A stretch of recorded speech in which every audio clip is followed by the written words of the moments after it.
The Punic Wars. Part 3, Aftermath, Scrutiny, and Annihilation. Even if we take the smallest of the figures for Carthaginian losses at Cannae, given in the sources about 6,000 killed, then this number should correspond to no less than 10,000 wounded. In this scenario, by the end of the battle, Hannibal should have had no more than 34,000 warriors in the ranks. Each of them, during the battle, would have had to destroy at least one enemy warrior. And this crucially is despite the fact that, in reality, only a minority of the army participated in hand-to-hand combat, specifically the fighters of the front ranks. The fantastic nature of the figures for Roman losses in the Battle of Cannae, as well as in other battles of the Second Punic War, is evident from the following example. According to my calculations, in those battles for which Roman historians provide data, the Romans should have lost a staggering total of 90,000 men killed solely on the Italian theater of military operations between 218 and 209 BC. Adding to this the losses in those battles for which historians do not provide data, in smaller skirmishes, during sieges, as well as on the Spanish theater of military operations, we arrive at a minimum of 180,000 killed Romans and their allies during this period, even if we assume that the Roman historians included those who died from wounds among the killed. However, at that time, losses in battles were significantly less than losses from diseases. Even in the second half of the 19th century, during the Crimean War, the number of those who died from diseases was two times greater than the number of those killed in battle and those who died from wounds. In the ancient world, the sanitary situation was significantly worse than in 19th century Europe, and killing a person with cold weapons is incomparably more difficult than with bullets and shells. As we remember, according to Livy, the Alpine campaign alone cost Hannibal 36,000 men who died from the hardships of the path through the snow-covered passes. Therefore, we can reasonably assume that in the Second Punic War, the losses of the Roman army from diseases were higher than in the armies of the Crimean War period and were at least 3 times greater than the number of those killed and those who died from wounds.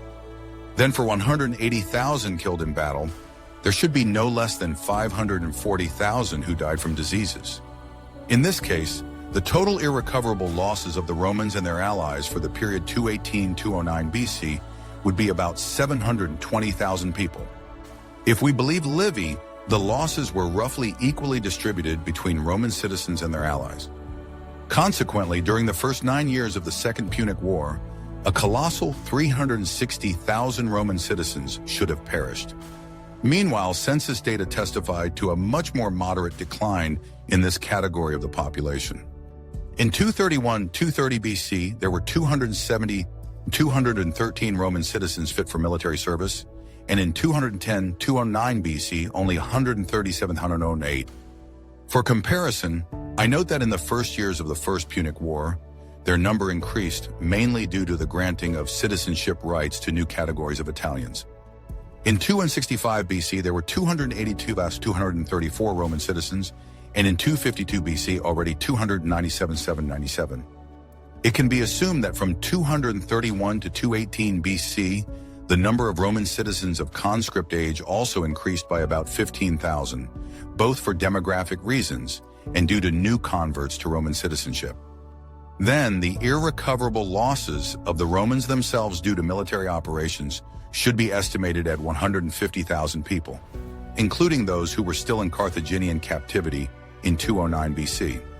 Therefore, there is no doubt that the data on Roman losses contained in the works of ancient historians are exaggerated several times over.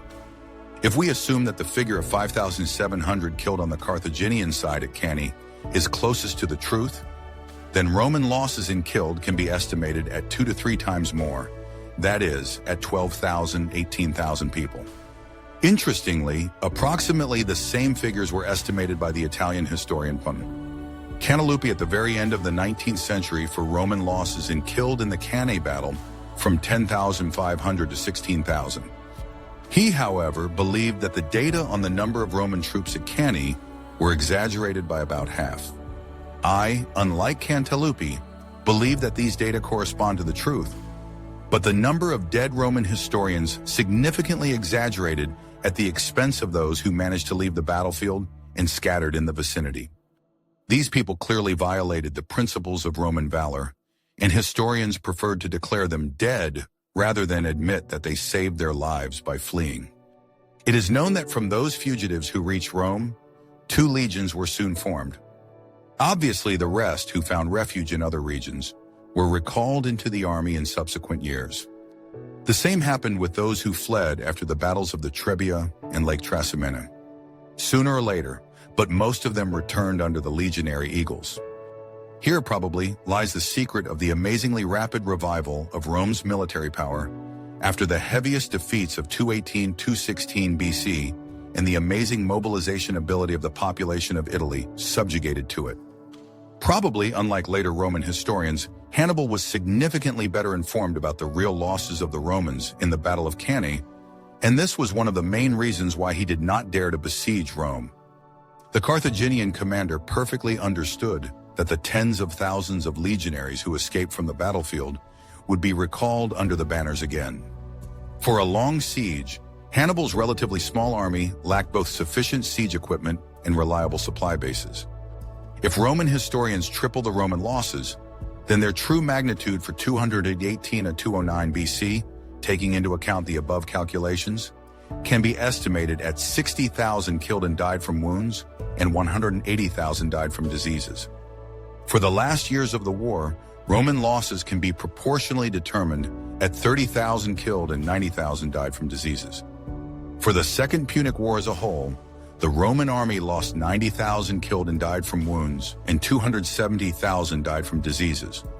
It is impossible to calculate the losses of the Carthaginians based on Roman sources, as they are exaggerated there to a much greater extent than the losses of the Romans. It can only be assumed that they were less than those of Rome, since the Carthaginian army was significantly inferior to the Roman one in numbers. The Russian military historian Juan P. Miknovich believed that in the Second Punic War, Rome lost 300,000 killed, and Carthage 140,000 killed, and 100,000 died from diseases. The number of killed on both sides is significantly exaggerated here, and from diseases, the Roman army certainly suffered no less than the Carthaginian one.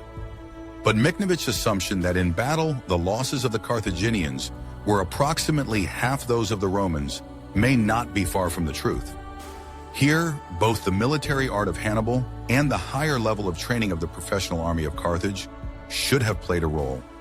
Its losses can be estimated at 45,000 killed and died from wounds, and 135,000 died from diseases. The war's progression. Roman recovery in Scipio's triumph after the devastating defeat at Cannae. The Romans, with remarkable resilience, called into the army all those capable of bearing arms, starting from the age of 17, and promptly formed 4 new legions. The state even redeemed 8,000 slaves, who formed 2 more legions. Hannibal, despite his crushing victory, did not dare to advance directly to Rome. And it was not only about the lack of siege engines. The city population of several 100,000 people could field a new army, both from those who survived after Cannae and by conscripting into the army all those who could bear arms. A siege would inevitably drag on for several months, if not several years. Hannibal's army had to be supplied all this time. The primary supply base could only be Italy, as significant supplies from Carthage could not be expected. To create a strong supply base on the Apennine Peninsula, it was necessary to place Punic garrisons in a number of cities and attract allies from among the recently subjugated Italian tribes to their side. Only after that could one approach the walls of Rome with some chance of success. The Carthaginian army moved south. Many Samnite tribes, seizing the opportunity, went over to Hannibal's side.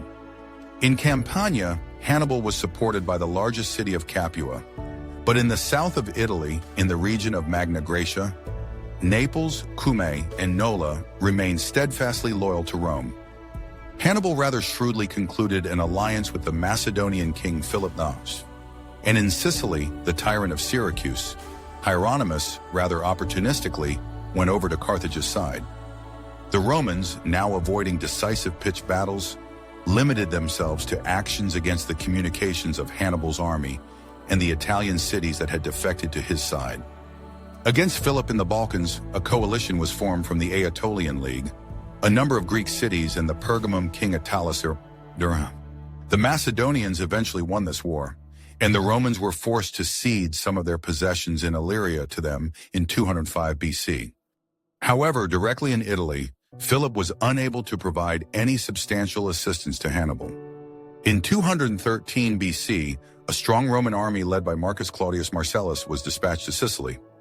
It besieged Syracuse, but only 2 years later was able to capture the heavily fortified city. The great scientist Archimedes, who was actively involved in the creation of war machines for the Syracusans, was tragically killed by legionaries during the capture of Syracuse. In 212 BC, the Romans besieged Capua, surrounding it with a countervallation and circumvallation line. Soon after, Capua capitulated. In 208 BC, Hasdrubal from Spain moved to help Hannibal, and in 207 BC appeared in northern Italy. Hannibal learned about this and moved from Bruttium to Apulia, hoping to join his brother somewhere near Rome and try to besiege the enemy capital. Prior to this, during the 208 campaign, the Carthaginians managed to defeat the army of consuls Marcellus and Crispus, with the former being killed and the latter wounded and soon dying. After this, Hannibal deblocked the Punic garrison in Locri, which was besieged by the Romans. The latter, in turn, exacted revenge at sea. In the Battle of Clupea, a Punic squadron of 83 ships was soundly defeated. At that time, the Romans had 23 legions in Italy, an impressive concentration of force. Part of the troops under the command of Consul Claudius was tasked with pinning down Hannibal's army, and the other, under the command of Consul Marcus Livius, moved to meet Hasdrubal. The latter, in turn, squandered valuable time on the unsuccessful siege of Placentia. Meanwhile, Gaius Claudius Nero joined Marcus Livius with his army, a crucial reinforcement. In the Battle of the Metaurus River, the Carthaginian army was utterly defeated by the superior forces of the Romans, and Hasdrubal himself was killed, a devastating blow to Hannibal's hopes. The last attempt to help Hannibal's army was made by his brother Mago. In 205 BC, he crossed from Spain to the Balearic Islands, and then to the Ligurian coast of Italy with 12,000 infantry and 2,000 cavalry. However, the Romans effectively blocked him, and despite the support of the Ligurians and Gauls, Mago could not provide any assistance to Hannibal. In Spain, the Punics also suffered new defeats, and their longtime ally, the Numidian king Massinissa, began to seriously consider defecting to the side of the Romans. In 204 BC, Scipio, with decisive action, landed in Africa with a 30,000-strong army. The Numidians, allied with Carthage, opposed him. Scipio swiftly defeated the Numidians, overthrew their king Syphax from the throne, and handed the throne to his son Massinissa, who had by that time already become a Roman ally. In 203 BC, the Carthaginian Senate, facing dire circumstances, recalled Hannibal from Italy. Realizing the inherent weakness of his beleaguered army, the Carthaginian commander entered into negotiations with Scipio, but the latter demanded nothing less than the complete capitulation of the Punics. On October 19, 202 BC, the last decisive battle of the Second Punic War took place near the city of Zama, a mere 5 marches from Carthage. Hannibal commanded 35,000 infantry, up to 3,000 cavalry, and 80 war elephants, which, however, had not yet been properly trained.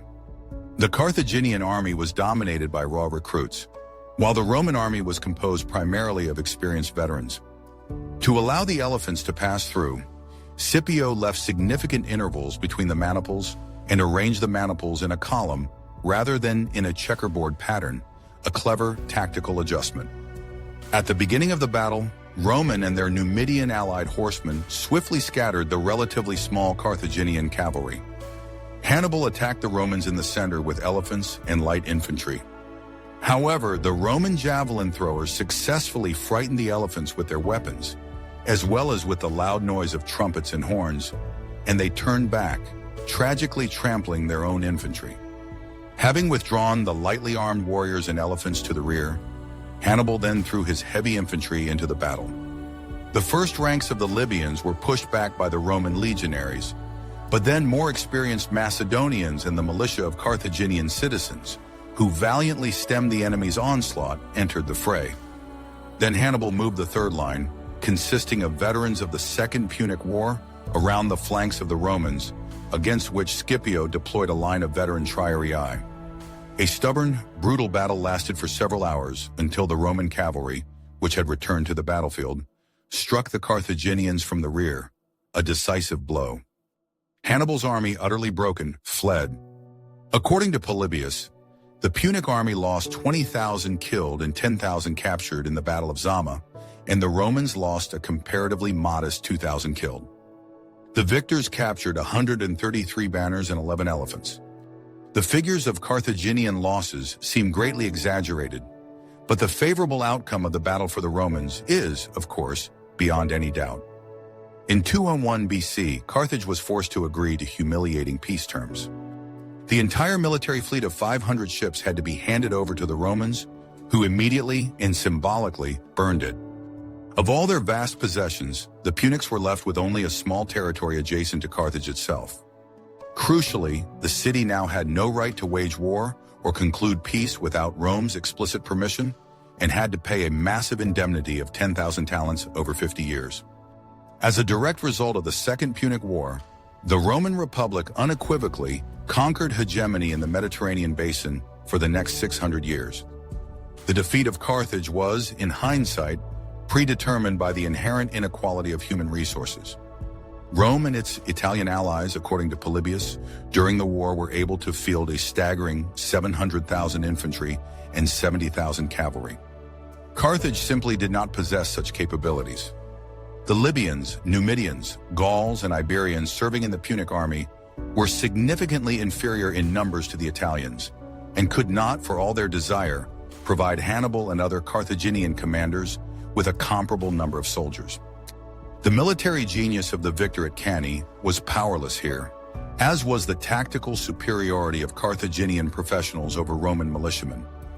The Third Punic War at Carthage, erased in 149 BC Rome, with a chilling determination, initiated the Third Punic War to erase Carthage from the face of the earth and thereby eliminate a serious trade competitor once and for all.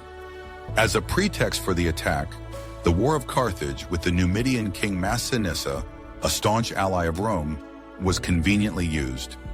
In this conflict, which had taken place in 150 BC, the Punics not only suffered a defeat but also violated the peace treaty, according to which they could not wage war without Rome's permission. The camp of the Carthaginian commander Hasdrubal was surrounded by Numidians, and only a smaller part of his 58,000-strong army managed to break through to Carthage. In Rome, mobilization was declared, and open preparations for war began. The Romans demanded the capitulation of Carthage recognition of the supreme power of Rome. Meanwhile, the largest Carthaginian region in Africa, Utica, surrendered to the mercy of the Romans. After this, Rome formally declared war on Carthage in 149 BC, hoping to capture the city, replenish the Roman treasury with its immense wealth, and enslave the Carthaginians. On the capital, the military party, fiercely led by Marcus Porcius Cato, a veteran of the Second Punic War, who repeatedly stated that Carthage must be destroyed, famously prevailed. The leader of the peace party, Publius Cornelius Scipio Nasica, believed that it would be enough to place a Roman garrison in Carthage, preserving for its inhabitants not only freedom and property, but also the right to self-government. But he failed to gain the support of the majority of senators. After the declaration of war, the Carthaginians had no choice but to defend themselves with all available forces and means, despite the colossal inequality of economic and military power. The Roman army was led by Consul Manius Manilius, and the fleet by another consul, Lucius Marcius Censorinus. Secret instructions ordered them not to enter into any negotiations with the enemy, but rather chillingly to erase Carthage from the face of the earth. The Carthaginian embassy that arrived in Rome after the start of the war declared the complete and unconditional surrender of the city. The Romans' response was typically ambiguous. They seemingly welcomed the wise decision of the Carthaginians and were ready to provide them with freedom as well as possession of all property, both public and private. However, the fate of the city of Carthage itself was ominously silenced, and all promises to the Punics remained in force only if within 30 days the Carthaginians handed over to the Romans 300 hostages representing the most noble families of the city. The authorities of Carthage, desperate for peace, hastened to send the hostages, utterly unaware that the Roman Senate had already confirmed the order to the consuls, who had already landed in Utica to destroy the city. When the hostages were delivered, the consuls also demanded the surrender of all weapons stored in Carthage. As a result, the Romans received a staggering 200,000 sets of infantry weapons and armor and 2,000 catapults. And only after disarming the once formidable enemy, the consuls presented the main, devastating demand of the Senate. All inhabitants must leave Carthage and settle in any place of the rural territory belonging to the city, at a distance of no closer than 80 stadia from the sea. This decree effectively doomed the Carthaginians, who lived by maritime trade, to languish in poverty. After the Carthaginian envoys announced the Roman demands to the townspeople, the leaders of the aristocratic party, who had called for submission to the Romans, were promptly killed. In the Council of 30, the Democrats, with renewed resolve, prevailed. The gates of Carthage were locked, and all the workshops of the city were mobilized for the frantic manufacture of weapons and the construction of ships. All slaves were also freed, significantly replenishing the ranks of the army. Its commander was appointed Hasdrubal, who had only recently been sentenced to death by his political opponents. A remarkable turn of events. Combat ships were hastily constructed, for which bronze statues were melted down and wooden beams from city buildings were ruthlessly repurposed. After this, Manilius abandoned his attempts to attack through the isthmus. Instead, the Romans filled in the swamp located between the sandy spit and Carthage and brought 2 large battering rams to the walls of the city, with the help of which they made a breach. But the Carthaginians, with renewed vigor, repelled the Romans and, under the cover of night, burned both rams. In the Roman camp, due to swamp vapors, diseases began to spread, and they were forced to retreat to the seashore. Meanwhile, the Punics, using small sailing boats loaded with brushwood and oakum as devastating fire ships, burned almost the entire enemy fleet. Censorinus, having faced a series of setbacks, left for Rome in the autumn of 149 BC, and the sole leadership of the siege passed to Manilius. He decided that it was necessary to first defeat Hasdrubal's army in Libya. Here the Punics expertly exterminated Roman foragers and greatly hindered the supply of troops located under the walls of Carthage. At Nepharis, Hasdrubal decisively defeated Manilius, forcing him to retreat back to Carthage. After a series of embarrassing failures, the Romans were compelled to call for help from the Numidians, without whom they had initially thought they could manage. Masinissa had, by this point, already died. Power was divided among his 3 sons. One of them, Gulusa, who commanded the army, waged a struggle with the troops of Hasdrubal and Hamilcar Phamaeus. Soon Phamius, with part of his detachment, rather pragmatically went over to the side of the Romans, realizing the utter hopelessness of Carthage's position. The overall command of the Roman army passed to the new consul Lucius Calpurnius Piso-Caesoninus. In the summer of 148 BC, he unsuccessfully besieged the city of Hippo-Diaritus, and having lost all his siege engines, returned to the camp under the walls of Utica. To top it all off, the commander Bitius, with 800 cavalrymen, brazenly deserted from Gulusa to Hasdrubal. The Carthaginians attempted to attract the Numidians to their side, but failed here. However, they did manage to restore their control over Libya, relying on the crucial help of local tribes. The Senate, increasingly exasperated, expressed extreme displeasure at the protracted nature of the war. The consul for 147 BC was, rather tellingly, elected Publius Cornelius Scipio Aemilianus, who was widely considered a talented commander and had already distinguished himself in several skirmishes with the Punics. Before his arrival in Utica, a daring attempt to take Carthage by a landing from the sea tragically failed. Only with great losses were the Roman warriors who had landed on the shore evacuated. Aemilianus, with a clear focus, refused to conduct hostilities in Libya and instead concentrated all his forces for the ultimate siege of Carthage itself. Here the army of Hasdrubal also arrived, further reinforcing the city's defenses. First, Aemilianus decided to capture the Carthaginian suburb of Megara. The Romans broke in there as a result of a night attack, but could not hold Megara and were forced to retreat to their camp. During the raid on Megara, the Romans, with a disturbing brutality, killed not only male warriors but also women and children. In response to this barbaric sortie, Hasdrubal subjected the captured legionaries to cruel, retaliatory execution. Their limbs and genitals were cut off, their eyes were gouged out, and then the dying were thrown from the walls, a truly gruesome spectacle. Soon, Aemilianus successfully drove the Carthaginian field army back behind the city walls, and now could not fear sudden attacks from the rear. Then the Romans dug 2 ditches across the isthmus, creating a new formidable camp here. A stone wall was erected directly against Carthage. In the middle of the camp, a stone tower was erected, and on it another, 4-sided wooden tower from which the entire city of Carthage was visible, providing a clear vantage point. The Punics, with incredible ingenuity, dug a new canal connecting the city with the sea. The entire Punic fleet, consisting of 50 triremes and several dozen small ships, attacked the much more powerful Roman fleet in a desperate attempt to break the blockade. Most of the Carthaginian ships perished. The Romans also suffered losses, but for them, this damage was less tangible. After several unsuccessful attempts, the Romans captured the embankment from which they could directly threaten the Carthaginian harbors. A wall was built on the embankment level with the walls of Carthage itself. Having an overwhelming advantage both in the number of troops and in the sheer amount of siege equipment, the Romans inexorably tightened the suffocating ring around Carthage. In the winter of 147-146 BC, Aemilianus systematically drove the few remaining Punic garrisons out of Libya.